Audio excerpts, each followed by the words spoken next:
Egypt की valley of the king में से जब इजिप्शियन किंग तूतनखामुन का खजाने से भरा टॉम डिस्कवर किया गया तो इस खबर ने पूरी दुनिया में हलचल मचा दी थी। 26 फीट पहाड़ के अंदर छुपा हुआ ये टॉम 3000 सालों में पहली बार खोला गया था, जिसके अंदर लातादाद खजाने और किंग तूतनखामुन की मम्मी भी मौजूद थी।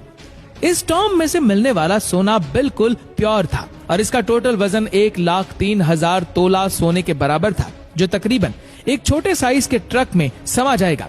वैसे तो इस टॉम से मिलने वाला तमाम खजाना और गोल्ड प्राइस लेस है, लेकिन अगर एक एस्टिमेट लगाया भी जाए तो आज के दौर में इसकी कीमत 5.5 अरब रुपए के बराबर है। और ये टॉम डिस्कवर होने के बाद आर्कियोलॉजिस्ट ये देखकर परेशान थे कि आज के मॉडर्न दौर में भी इतना ज्यादा सोना पहाड़ों से ढूंढने और निकालने में एक माइनिंग कंपनी को कम से कम 10 साल लग जाते हैं। तो आखिर 3000 साल पहले जब ना ही कोई मशीनरी थी और ना ही कोई टेक्नोलॉजी, तब एंशिएंट इजिप्शियन ने ये सोना निकाला तो आखिर कैसे और कहां से?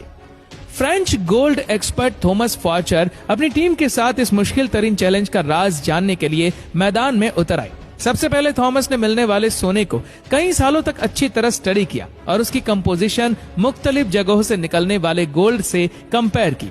कई सालों के बाद आखिरकार थॉमस और उसकी टीम को ये तो मालूम पड़ चुका था कि तूतनखामुन की टॉम से मिलने वाला सोना भी किंग्स वैली के आसपास के पहाड़ों से ही निकाला गया था। अब चैलेंज था वो पहाड़ ढूंढने का जहां से प्राचीन स्थानिक इतना ज्यादा सोना निकालते थे, लेकिन ये टास्क कोई हल्का फुल्का टास्क नहीं था। किंग्स वैली के गिर्द हजारों पहाड़ मौजूद है और ये जानना कि सोना कौन से पहाड़ से निकाला जाता था, ये वाकई एक मुश्किल काम था। फ्रेंच गोल्ड एक्सपर्ट थॉमस फॉर्चर अपने एक आर्कियोलॉजिस्ट दोस्त के साथ मिलकर किंग्स वैली से 80 किलोमीटर दूर एक शहर में पहुंच गया, क्योंकि इस डेजर्ट में कई ऐसे पत्थर मौजूद हैं जिनके अंदर सोने छुपे हैं। इसी वजह से उनका मानना था कि अगर तूतनखामुन की टॉम से निकलने वाला सोना भी इसी डेजर्ट से निकाला गया था तो यहाँ माइनिंग ऑपरेशन के कोई न कोई निशान जरूर मिलेंगे।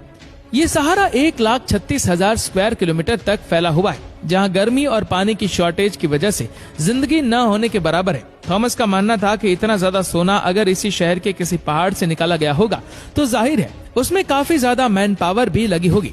थॉमस और उसका साथी इसी खोज में शहर के अंदर जाते हैं। इस बंजर सहारा में कई घंटों तक सफर करने के बाद काफी अंदर जाकर उनको पहाड़ के नीचे एक अजीब मंजर देखने को मिला। करीब जाकर मालूम पड़ा कि ये एक कदीम जमाने का कुआं था जो पूरी तरह से सूखा पड़ा हुआ था। ये बात तो जाहिर थी कि ये कुआं किसी दौर में यहाँ से गुजरने वाले काफिलों को पानी पिलाया करता था, लेकिन हैरत अंगेज तौर पे यहाँ कुछ और भी था जो इस कुएं से भी ज्यादा इम्पोर्टेंट था। जी हाँ, थॉमस और उसके साथी को यहाँ एक पुराना कमरा भी बना हुआ दिखा जो अंदर से एक इबादत गाह का मंजर पेश कर रहा था। इस कमरे की दीवारों और छत पर काफी मेहनत से पत्थरों पर कार्विंग करके पेंटिंग बनाई गई थी। जब इसको गौर से देखा गया तो इसमें एक ऐसा राज छिपा था जिसको देखकर यकीन करना मुश्किल था। थॉमस के साथ आया दोस्त जो कि एक आर्कियोलॉजिस्ट था, उसने बताया कि इस पेंटिंग में वही राज छुपा है जिसकी तलाश में हम लोग निकले हैं। पेंटिंग में जाहिर था कि सहारा में बना यह कुआं और रेस्ट रूम इस सहारा का सबसे पहला स्टॉप है, जहां पर एंशिएंट गोल्ड माइनर्स आराम करने के लिए रुकते थे। एंशिएंट इंजीनियर्स ने गोल्ड माइन तक जाने के लिए कुओं और रेस्ट एरियाज का एक नेटवर्क बनाया हुआ था।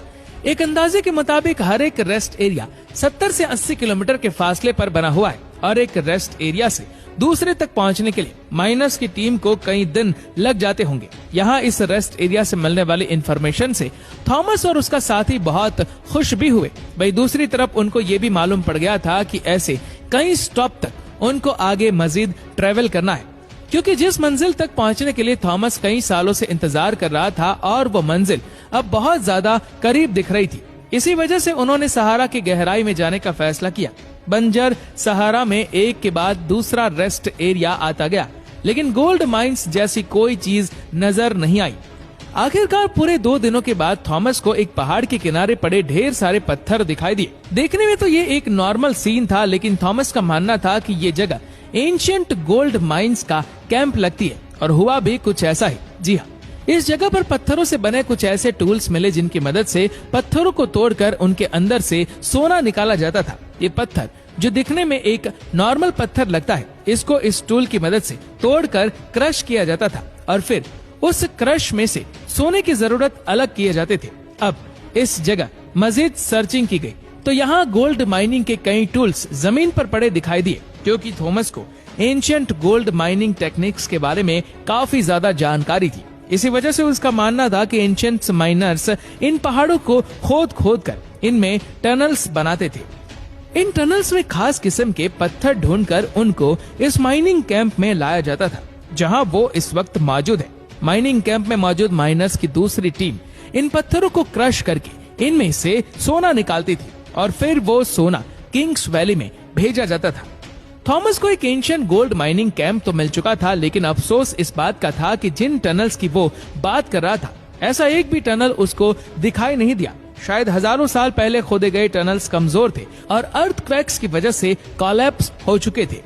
एक्सपर्ट्स का मानना है कि गोल्ड माइनिंग का यह तरीका बहुत ही ज्यादा मुश्किल है। अगर उस दौर में 100 लोग एक हफ्ते तक गोल्ड माइनिंग का काम करते होंगे तो उसमें से वो सिर्फ एक स्पून गोल्ड का इकट्ठा कर सकते होंगे। यानी ये कहना बिल्कुल भी गलत नहीं होगा कि टूटनखामुन की टॉम्ब से मिलने वाला गोल्ड माइन करने में हजारों एंशिएंट माइनर्स की एक ही वक्त में काम करते थे, लेकिन फिर भी उनको ये टास्क कंप्लीट करने में कई साल लगे होंगे। माइन किया गया सोना छोटे छोटे ज़रात की फॉर्म में किंग्स वैली में भेजा जाता था, जहां पर एक अलग टीम उनको मुख्तलिफ शेप्स में डालती थी, जिसमें टूटनखामुन का death mask, coffin, statue, jewellery, chairs और गोल्ड रथ भी शामिल था। 1992 में जब हार्वर्ड कार्टर ने ये टॉम्ब डिस्कवर किया था, तब उसमें 5000 मुख्तलिफ किस्म की चीजें मौजूद थी। इन तमाम चीजों का कैटलॉग बनाने में ही ब्रिटिश आर्कियोलॉजिस्ट को पूरे 10 साल लग गए थे।